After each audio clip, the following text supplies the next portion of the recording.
On News Hour tonight, national grid partially restored after seventh collapse in 2024.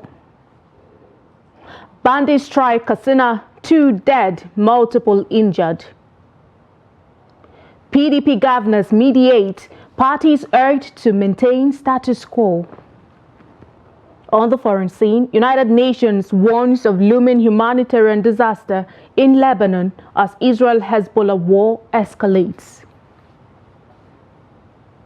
Good evening and welcome to the News Hour tonight on Trust TV. I am Aisha Salihu. The transmission company of Nigeria has partially restored the national grid following a system disturbance. A check on TCN's Energy Monitor website showed that the total power generation has increased to 410.00 megawatt after being down to 0.00 megawatt. It is also confirmed that electricity has been restored in some places in Ibadan as of the time of filing this report. Earlier, the electricity distribution companies announced the shutdown in separate statements on Tuesday. The development comes within 24 hours after the grid collapsed on October 14. Ikeja Electric said the national grid collapsed at about 9:17 a.m., affecting power supply within its franchise. The national electricity grid has collapsed about 7 times in 2024. The first time was on February 4. The grid experienced another shutdown on March 28, April 15, July 6, and August 5. Meanwhile, the collapse of the national grid has become a recurring issue that has left millions of Nigerians in the dark. In this explainer, Trust TV's Abdullahi Ahmed takes a closer look at this troubling trend in the power sector, exploring why grid failures have become all too common and what it means for the future of electricity in Nigeria. Take a look. Nigeria was once again plunged into darkness following yet another collapse of the national grid on Monday. It's confirmed by the Enugu Electricity Distribution Company, occurred at around 6:48 p.m., leading to widespread power outages across the country. Now, grid collapses in Nigeria are not uncommon. In fact, data from the Transmission Company of Nigeria shows that the national grid has collapsed 227 times over the last 14 years. These collapses often result in prolonged blackouts, impacting homes, businesses, and critical services. Now, the latest incident follows a partial grid failure back in August of this year, which also caused nationwide outages. In July, Nigeria experienced yet another grid collapse, further highlighting the fragility of the power system. The challenges facing Nigeria's power sector are exacerbated by a recent 240% hike in electricity tariffs in April this year, worsening the economic burden on millions of citizens. Now, despite these issues, electricity distribution companies saw a revenue increase of 34% in the first half of 2024, with a total of 683.34 billion naira collected. The discos with the highest earnings include Eko, Abuja, Ikeja, Ibadan, and Benin. While revenues grow, the frequent grid failures continue to affect power delivery across the system. Now, the situation underscores the urgent need for investment in Nigeria's power infrastructure to help provide reliable electricity and alleviate the hardship of millions of Nigerians. And to security matters, a fresh bandit attack on Monday morning threw residents of Tashar Kadanya community under Dan Ali ward of Dan Musa local government area of Katsina State into grief. This followed the invasion of the village, leading to the killing of 2 people by gunmen suspected to be bandits. The suspected bandits, riding on motorcycles and carrying weapons including AK-47 rifles, attacked the village, shooting sporadically, inflicting serious gunshot injuries on 2 other residents. In the same vein, the hoodlums also abducted several other residents after forcefully burgling grain stores and shops and carting away grains and valuables worth millions of naira. They also rustled animals in the process. Eyewitnesses from the neighboring communities say hundreds of people, mostly women and children, have fled Tashar Kadanya village to either Yan Tumaki in Danmusa or Kankara town in Kankara local government area. Meanwhile, security agencies in Katsina State are yet to comment on the attack as at the time of filing this report. Earlier, we spoke to Trustee Vice Abdullahi Yamadi and he gives us an update on the situation. Well, this evening I spoke with the chairman of Damusa Local Council, Alhaji Sanusi Dengi Abbas, who confirmed to me that the accident has occurred. The attack was, the community was attacked, and of course, according to him, one person was killed, while three others were abducted in the process. And he also said that at the moment they have deployed the rather a combined team of police, community security which is this state security outfit, and of course vigilante, who are keeping vigil and assisting the residents to ensure the security of lives and property in the community. While the residents of Tashar Kadanya are mourning the death of the killing of their loved ones, they are also concerned about the plight of their loved ones who fled the community last night. Most of them are said to have fled to Kankara town, the headquarters of Kankara local government, and the nearby Entumaki village, or rather Entumaki town in Damusa local government. So some of the residents who spoke to Trust TV appeals to the state government to deploy more security operatives to continue to ensure the security of lives and property in the village. Abdullahi Yamadi, you have given us a sense of what the residents of the community, how they are feeling in this moment of grief. I'd like to hear from you. Would you say this is the first time, or there has been a pattern, a repetition of this particular security challenge in that area? And also, what has the police been doing, and how can you merge what they have done and what they intend to do moving forward just to prevent a reoccurrence of this particular incident? I think this is the second time in 6 months that this community is being attacked. And the recent one, at least about 100 to 200 people were displaced, and over 12 people were abducted.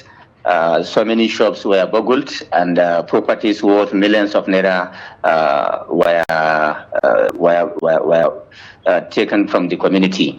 And at the moment, what they're all saying is, despite the fact that they cannot access their farms, they have a belief that the local council has been organizing police, vigilante groups, and the local community security watch corps to be escorting farmers to harvest and evacuate their farm produce, like what happened at Dang Ali and environs. Dang Ali is and these Tashar Kadanya communities are just about 6 kilometers away from each other. So the local council is assisting the farmers or the residents. Still on security matters, 3 kidnappers have been neutralized by the police attached to the Mokwa division in the process of rescuing an abducted victim. The kidnappers abducted the victim at Takuma village in Mokwa local government area. Upon receiving the information about the abduction, the joint security team, which comprised the police and vigilantes, mobilized and trailed the suspected kidnappers to Kwakiko forest. The kidnappers engaged the police team in a gun duel, which resulted in the death of the kidnappers, while one AK-47 rifle with 3 live ammunition was recovered. In a related development, the crack squad team of the State Police Command has apprehended a 22-year-old man, Ismaila Saidu, on information about his attachment to a group of terrorists. During interrogation, the suspect narrated that he had worked with the Kachala group of terrorists for over 2 years, adding that he had participated in a series of robberies, cattle rustling and kidnapping in Mangoro, Sarkin Power area, Garungabas, Bena Kotonkoro area and the attack of Kagara town. The Niger State Police Public Relations Officer, SP Wasiu Abiodun, said investigation into the kidnapping incident is in progress as efforts is on top gear to arrest the fleeing members of the gang. The Food and Agriculture Organization has distributed essential relief materials to flood victims and survivors in Jere local government area of Borno State.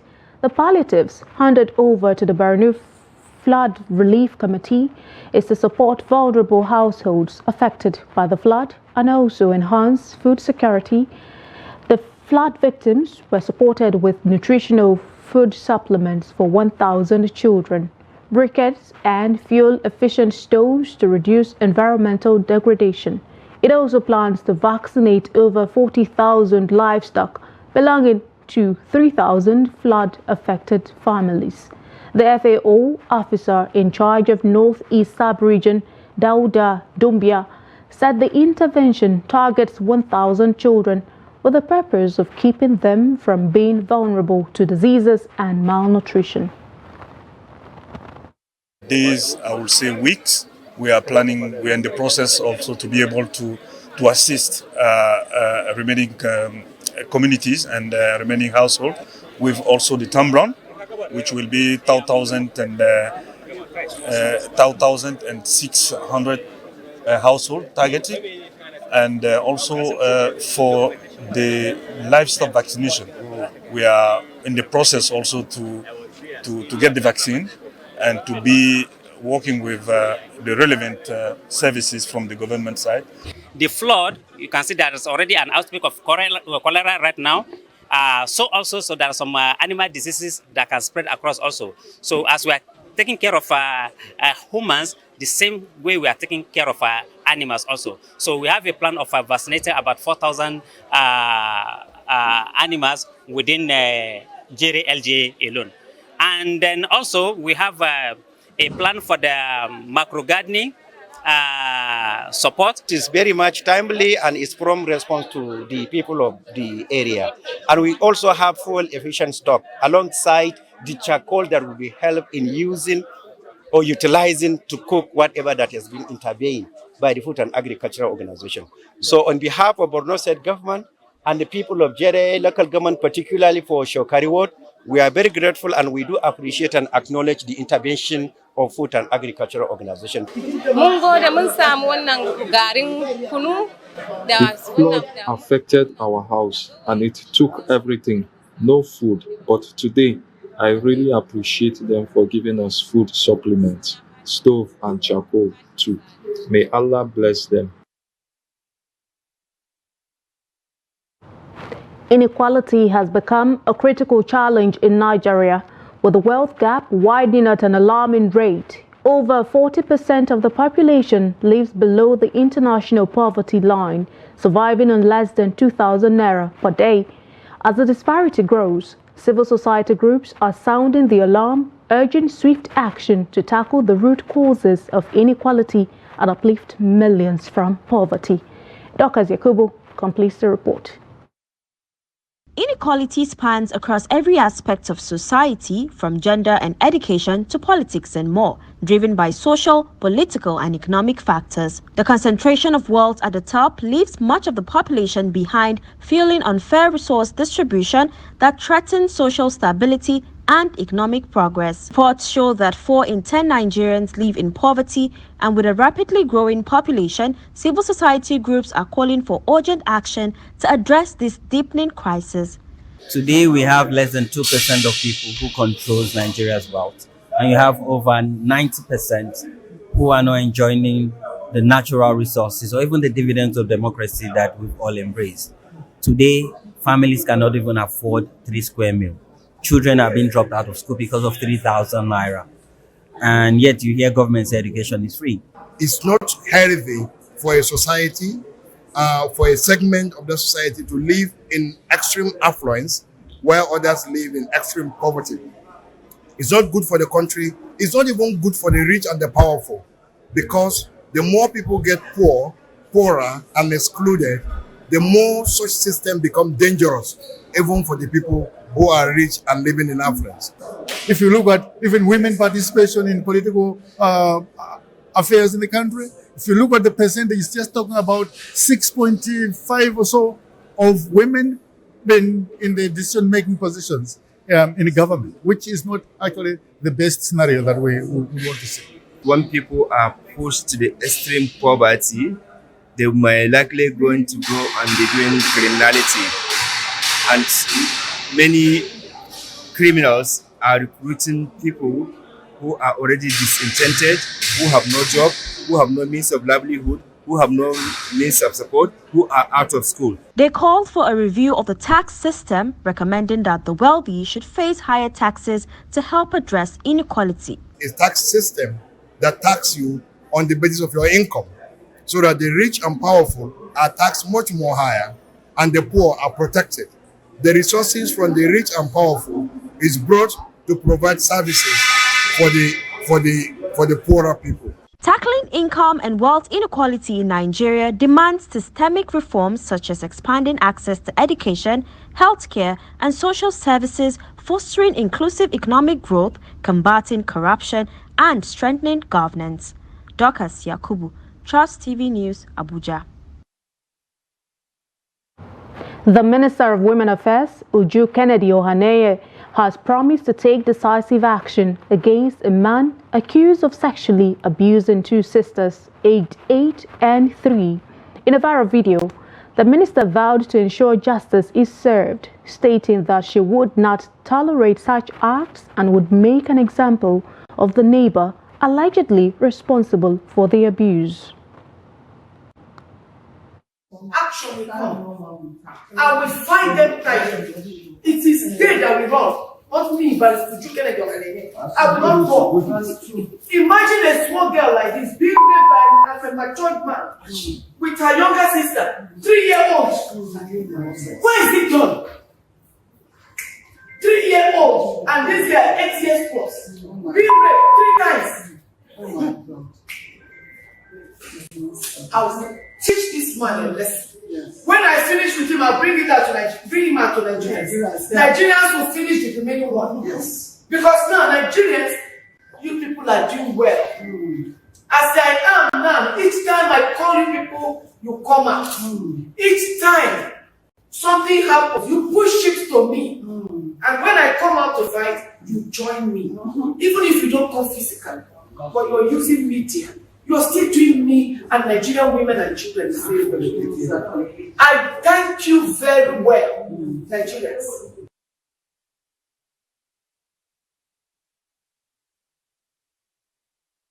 And in politics, the People's Democratic Party Governors Forum has instructed feuding members of the party to revert to the status quo. The directive was given by the chairman of the forum, who is also Bauchi State Governor Bala Muhammad, after a meeting of the governors which ended in the early hours of Tuesday. Muhammad said, as a political party, the PDP was bound to have disputes among members, but added that those challenges can always be resolved. Muhammad added that with the truce, all suspensions have been nullified. He urged the PDP National Working Committee to restore the suspended officers, while the acting national chairman should also remain. On Friday, a federal high court in Abuja barred the PDP National Executive Committee from removing Umar Damagun as the acting national chairman of the party. The court judgment came after suspension and counter-suspension crisis rocked the party, causing an uproar. Away from that, point-of-sale operators in Lagos State say they are facing difficulties obtaining cash from banks. As a result of this, they now depend heavily on traders at various markets to purchase cash for their customers. This dependency is driven by the growing number of POS users in the state, Victoria Tokolo, who spoke to some of the operators, has more. According to the Nigeria Interbank Settlement System (NIBSS), the number of POS machines deployed across Nigeria has risen to 3.04 million in July of 2024, representing a 32% increase year-on-year. With this growth in POS deployment, many Nigerian citizens now depend heavily on POS operators than banks for their cash needs. Some of the operators expressed frustration as they often have to wait for traders to make sales before they get cash for their customers. I don't get money from banks. I get money from market women, buying money from market women.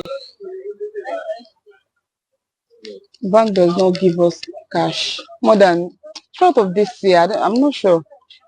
Even yesterday I was in bank. I think it's only 10K. Imagine me doing POS and I'm going to collect money.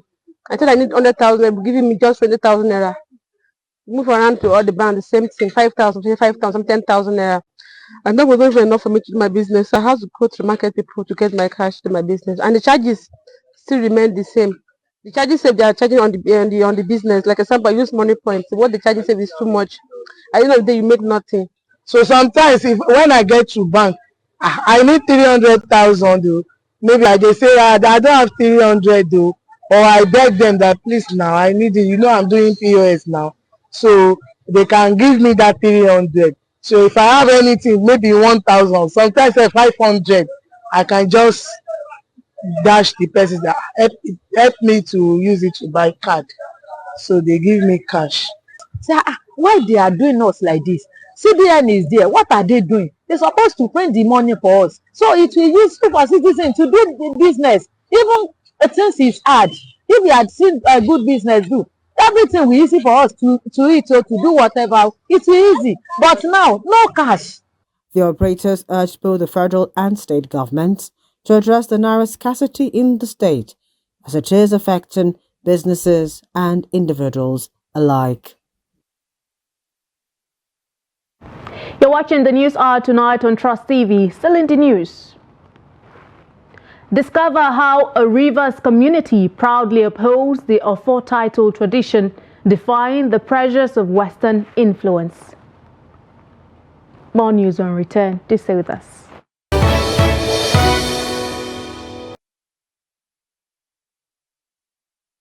Thanks for joining us again. Let's have another look at some of our top stories. National grid partially restored after 7th collapse in 2024. Bandit strike Katsina, 2 dead, multiple injured.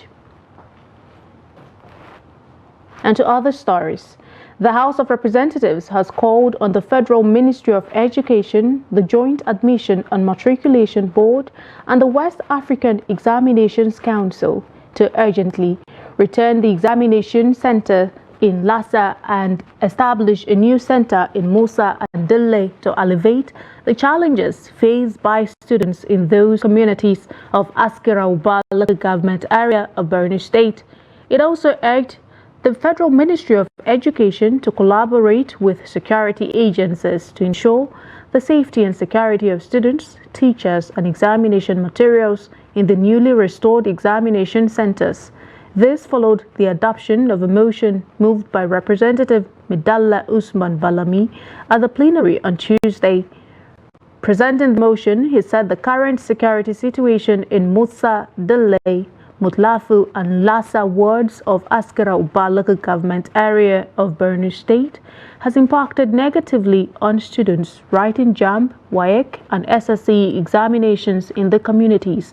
According to the lawmaker, students from Musa, Dille, and Lassa are forced to travel long distances to Maiduguri and Uba town with high cost of transportation, which most parents cannot afford, thereby denying students the right to education, while those who manage to afford the fares in most cases arrive at the examination venue late. The House adopted the motion and mandated the Committee on Universal Basic Education and Services as well as the Committee on Examination Bodies to ensure compliance.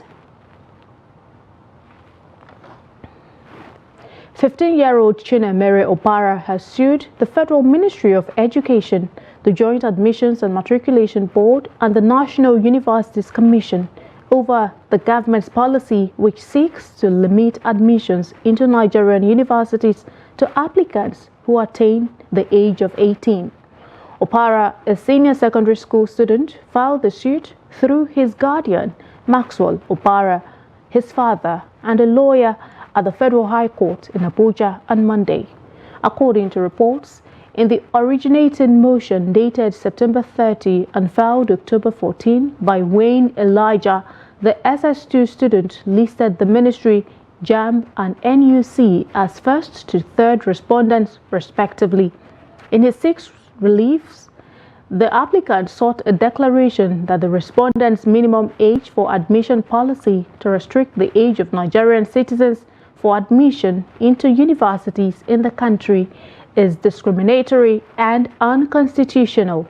He said it amounted to a gross violation of his right to freedom of expression as guaranteed under Section 42 of the 1999 Constitution.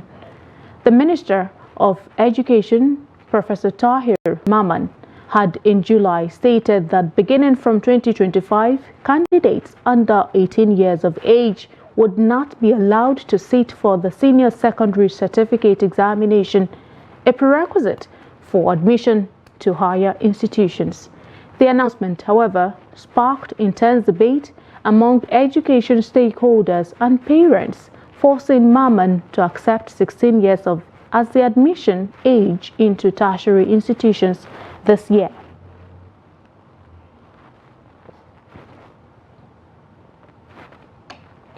Jigawa State Governor Umar Namadi has been presented with an award of excellence for his efforts in transforming the state's education system.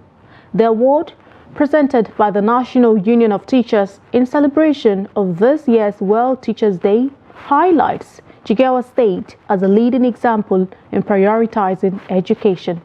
The state exceeded UNESCO's recommended 26% budget allocation for education, showcasing that such investments are achievable in Nigeria. The report. Key stakeholders at the event praised the Namadi's administration's substantial achievements in the education sector, including measures aimed at aligning the state's education system with global standards.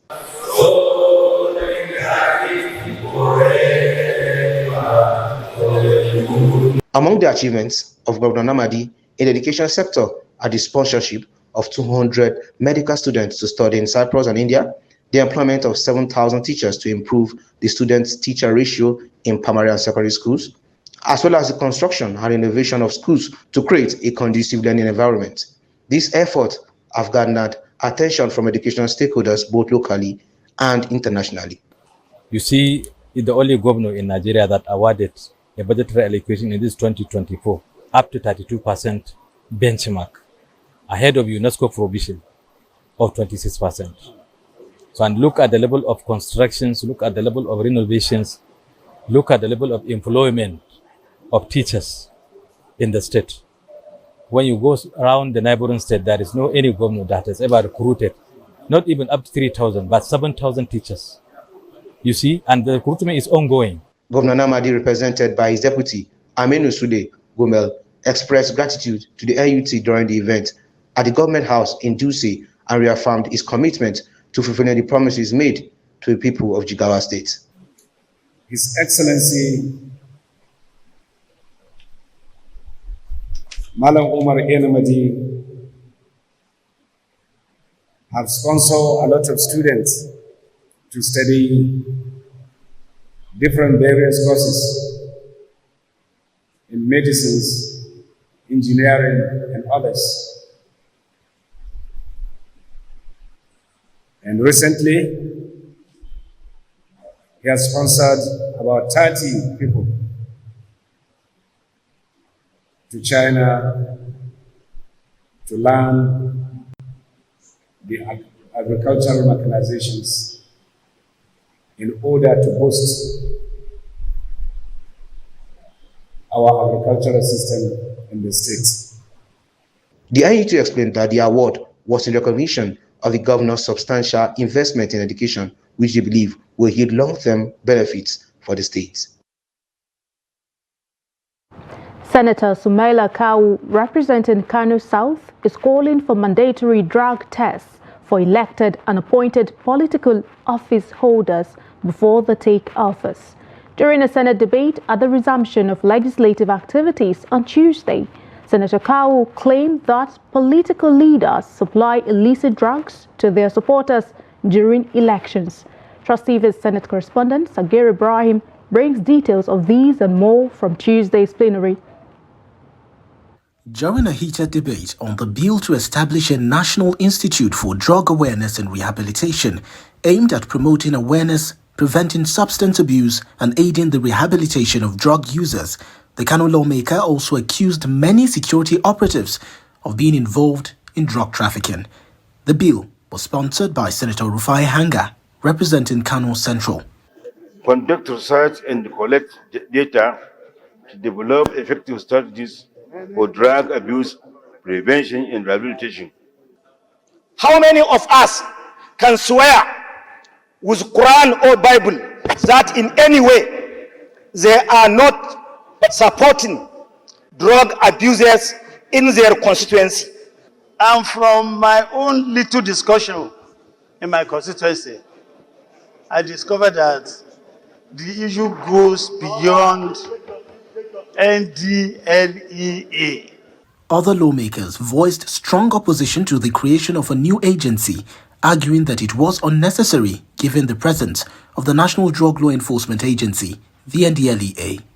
I agree we must deal decisively with drug-related issues, but I'm not convinced that we need to establish yet another agencies that will be competing with the NDLEA. We are losing the future of this country, losing the future of our families. Thank you. And it is fueling criminality, it's fueling all forms of crimes and misdemeanors in our country.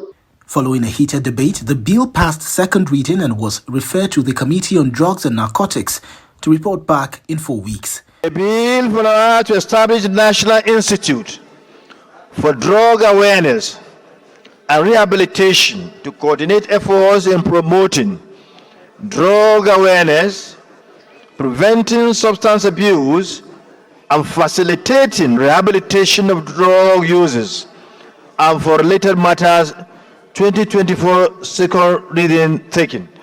Meanwhile, the Senate has condemned the ill treatment of the Super Eagles in Libya, where players of the Nigerian national team were held at the Al-Abak airport for over 12 hours. While commenting on the incident, Chairman, Senate Committee on Sport, Senator Sumaila Kawu, criticized the Libyan authorities' actions, stating that they endangered the lives of the players and their delegation. He emphasized that such behavior must be condemned and addressed.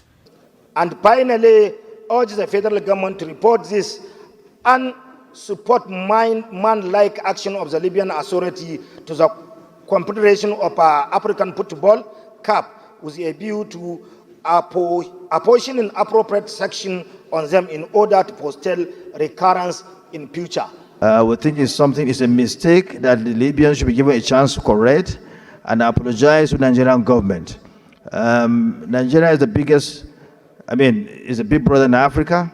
We are always leaders. We lead in terms of diplomacy, in terms of friendship, in terms of everything. The senior men's team were billed to play the return leg of their 2025 Africa Cup of Nations AFCON qualifying match with the Mediterranean Knights on Tuesday, October 15, following their 1-0 victory in Uyo Akwa Ibom on Friday, October 11. The match has, however, been postponed by the Confederation of African Football, CAF, as a result of the incident. From the National Assembly, Sagir Ibrahim, Trust TV News. Following the inhumane treatment meted to the Nigerian Super Eagles in Libya, the House of Representatives has urged the federal government to summon the Libyan ambassador for an explanation. This followed the adoption of a motion of urgent public importance raised by Honorable Kabiru Ahmadu. The motion also called on the Nigerian Football Federation to file a formal complaint with the Confederation of African Football and FIFA. The House commended the NFF for boycotting the scheduled game after the Super Eagles were stranded for over 13 hours at Alabrak Airport without food, water or adequate rest, sparking outrage when photos emerged of the team sleeping on benches. Mr. Speaker, the following prayers were resolved. Number one, to condemn in totality the inhuman treatment, prostration of the Super Eagles of the Federation by the Libyan Football Federation. Number two, to sympathize with the Super Eagles and appreciate their patriotism.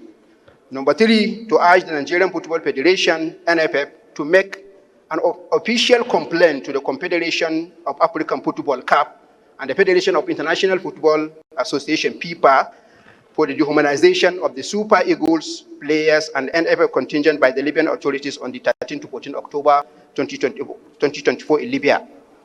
Number four, to call on the federal government of Nigeria to immediately invite the Libyan ambassador to Nigeria for questioning on the development above.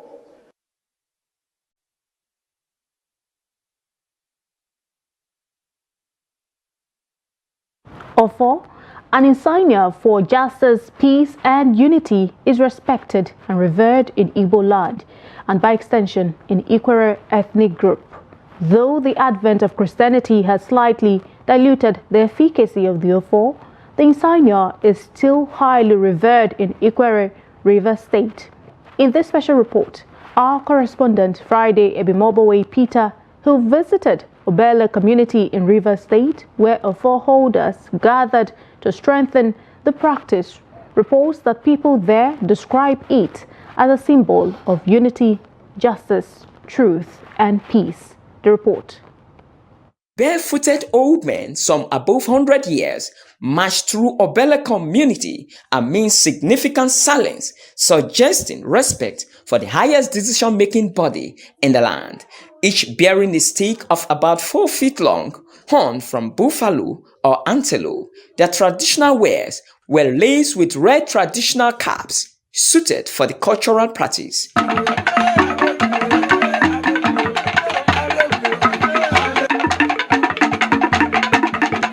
These old men are believed to be blameless. Once one is taken into the Ofo, fold his tops, wearing shoes, arbor slides, and always stand for what is right. They have special seats, a locally made 3-leg chair. These men don't drink in same cup with anyone, hence the buffalo horn serves the purpose. It is also used for prayers and libations. Head of the Ofo holder in Obele community, Uchendu Egionu, who represented his very old father, Dominic Egionu, speaks more on the import of the stick, horn, and the red cap. Ofo holder is something that involves, in a Christian, we call it somebody who is a Christian or a holy. Ofo holder, whomever the gods is called to handle this throne, is called by the gods of the land. So in Christendom, I will transfer it as a holy person, as a person who is chosen by the communities, by the gods of the community. And at the same fact, he is somebody who has been chosen to make peace, to restore unities, and does not have enemy, to maintain and to progress of the community. Amongst the Ofo holder is a professional sojourn, Pa Ikechi Woke. He became an Ofo holder after being chosen by the gods. He gave the botanical name of the Ofo as Deuterium senegalens. According to Woke, the Ofo is the highest decision-making body in Ekwere and Igbo land, as whoever holds the title is endowed with powers from the god. The grown age, you can hold it. And you are the oldest person with the village. But it's, you don't talk how you just as you like, because you have reached the age of reasoning. The reason why Onhadon wear shoe, it means they are in gods, they will speak with the gods. And the ghost does not lie. Any ghost that lies is a dead ghost. One major significance of the gathering of this octogenarian and septuagenarian was that it brings together thousands of sons and daughters of the area as a unifying force. From Obele community, Friday Ebimobowe Peter, Trust TV News. And to developments in business, the Central Bank of Nigeria's Governor Yemi Cardoso says the Apex Bank has put in place plans and policies to address the spiraling inflation in the country, while being mindful of global and domestic economic challenges as it affects the country. He stated this while making a presentation at a stakeholders meeting held by the House Committee on Banking Regulations on Tuesday.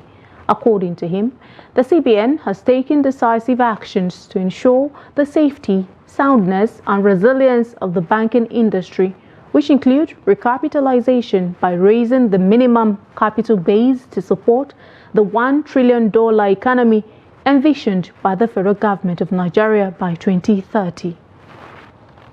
Regarding the foreign exchange market, the bank implemented various reforms, including a unification strategy which streamlined various exchange rate windows into a single model, adopting the willing buyer, willing seller approach to enhance FX liquidity and financial market stability. This move was aimed at fostering transparency, reducing market distortions, and enhancing the efficiency of foreign exchange transactions, allocations.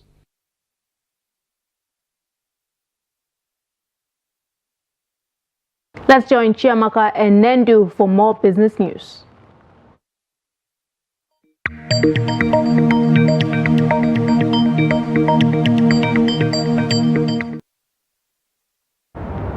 This is the business news segment. My name is Chiamaka Nendu. We begin with news coming from the Debt Management Office, where the DMO has said that Nigeria is seeking to raise 180 billion naira from the bond market in October of 2024. And this upward revision reflects the government's continued efforts to finance key projects and manage its fiscal obligations through the bond market. According to the bond offer circular released by the Debt Management Office, 2 reopenings of previously issued bonds are being unctioned. The first bond is a 90 billion naira FGN April 2029, while the second is the 90 billion naira FGN February of 2031. And away from that now, the Nigerian telecom sector has seen an improvement in foreign direct investment this year, as it's attracted a total of $304 million in the first 6 months of this year. Going by the National Bureau of Statistics data, the sector has had more than doubled the $134.75 capital importation recorded in the full year of 2023, with a 6-month record of 2024. And this is coming after years of consistent decline in investment, even with an infrastructure gap requiring billions of investment to bridge. Away from that, now let's look at how the markets closed Tuesday's trading session, where we did see the bulls dominate the market, with the All-Share Index up by 0.41% at 97,025.17. We also did see the market capitalization close at 59.7 trillion naira, with a volume of trade at 286.044 billion and the value of trade at 26.817 million naira, while 9,650 deals exchange hands on the floor of the exchange. And now to major gainers from Tuesday's trading session, where Champion topped the gainers chart and up by 9.97%, followed by Tantalizers up also by 9.09%, and Owando up by 7.93%. And looking at the bottom losers from Tuesday's trading session, where Covington topped the losers chart and down by 10%, followed by Triple G down by 9.95%, while CI Leasing also emerged as one of the bottom losers and down by 9.80%. And now to the top trades and market movers chart, where we look at stocks that recorded the most volume of trade, and stopping that is Access Holdings at 45.9 million shares, followed by Zenith Bank at 30.4 million shares, and Aradel Holdings at 25 million shares. Away from that, now let's look at how major markets fared during Tuesday's trading session here in Africa and globally. Take a look.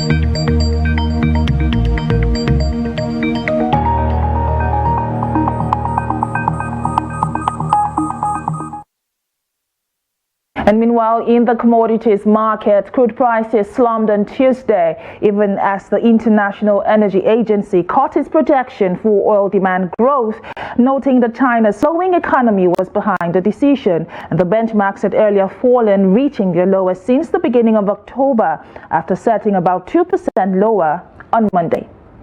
And that's it for business. My name is Chiamaka Nendu. Thank you for watching.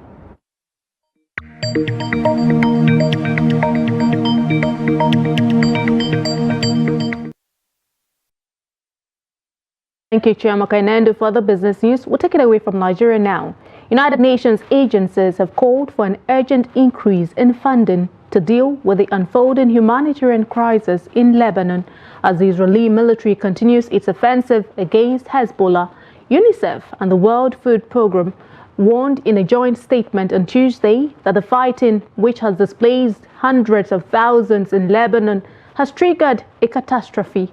Lebanese officials have said 1.2 million people have been affected by the conflict, in which Israel has conducted air attacks on Beirut and many other parts of Lebanon, as well as sending ground troops into the south. Nearly 190,000 displaced individuals are currently sheltered in over 1,000 facilities, while hundreds of thousands more are seeking safety among family and friends. In addition, hundreds of thousands have crossed into Syria, the statement notes, further complicating the humanitarian response. The UN agencies say they are working to deliver vital support. And now for some sports. Following the treatment meted out to the Super Eagles of Nigeria in Libya, Nigerians are reacting to the inhumane actions from the Libyan authorities towards the Nigeria delegation for the second leg of AFCON 2025 qualifiers. The report. The Super Eagles are back to Nigeria after the 13 hours harrowing experience they had at Al-Barag Airport in Libya for the second leg of AFCON 2025 qualifiers. Super Eagles left Nigeria for Libya on Sunday to prosecute the second leg of the double header, only to be diverted to another location 150 miles away from the venue of the match, with no available livelihood to cater for their needs. However, the ordeal faced by the Nigerian Football Federation delegation to Libya has drawn attention across the globe as Confederation of African Football (CAF) opens investigation on the situation to unravel the whole scenario. Nigerians have reacted to the harsh conditions that the men's senior national team experienced in Libya. The ordeal that Super Eagles went through in Libya was uncalled for. You know, it's a kind of like a retaliation according to them, that when they arrived in Nigeria sometime to have a friendly match with us, they mistakenly, which they admitted, and arrived in Port Harcourt instead of Akwa Ibom, where they are supposed to. Maybe, to me, I feel like they just want to retaliate. Maybe they have us in mind, but it's quite inhuman for them to treat Super Eagles the way they did. And moreover, it's a friendly match, which football unites people all over the world. So what they did is uncalled for, and it's totally unacceptable to CAF. So I oblige the CAF to take action towards that, to see that justice prevail over the actions. No treat us well. It's very bad, because they treat us very bad. They kept Nigeria people at the airport for good 12 hours, which is very wrong. And when then they came to us, we normally accept people with Nigeria. But people don't appreciate us, because even us, we don't know what we are doing. Due to the situation of Nigeria, everybody has seen what is happening. So that's just the small little thing I have. We don't have any cooperation now. There's no even love. So when we will not love ourselves, so other countries will not accept us. More reactions trade the Libyan hostile treatment of Super Eagles. They are not fair to us. I know that Libya, they have been disrespectful to us for a very long time. And it's time for CAF to look into this matter. They shouldn't go unpunished. I mean the Libyans, they shouldn't go unpunished. A lot of people are saying what we did to them when they came to Nigeria to play, that they came to Nigeria and we treated them somehow, and they were saying a lot of things concerning the way we treat them. They travel from Port Harcourt to Akwa Ibom or something like that with through the road instead of through the air. But those people, they are very cunning and cheeky as well. So that is all I have to say. I think CAF should look into it. And the entire world awaits the outcome of CAF's investigation and verdict. That's Sport News. I'm Adeniyi Ajishafe. Very well then, that's about the size of our package for you on the News Hour tonight on Trust TV. Remember, you can always follow us across all of our social media platforms and also join our YouTube live stream for more news, programs and documentary. I am Aisha Salihu. Thank you so much for watching. Have a good night. Is the News Hour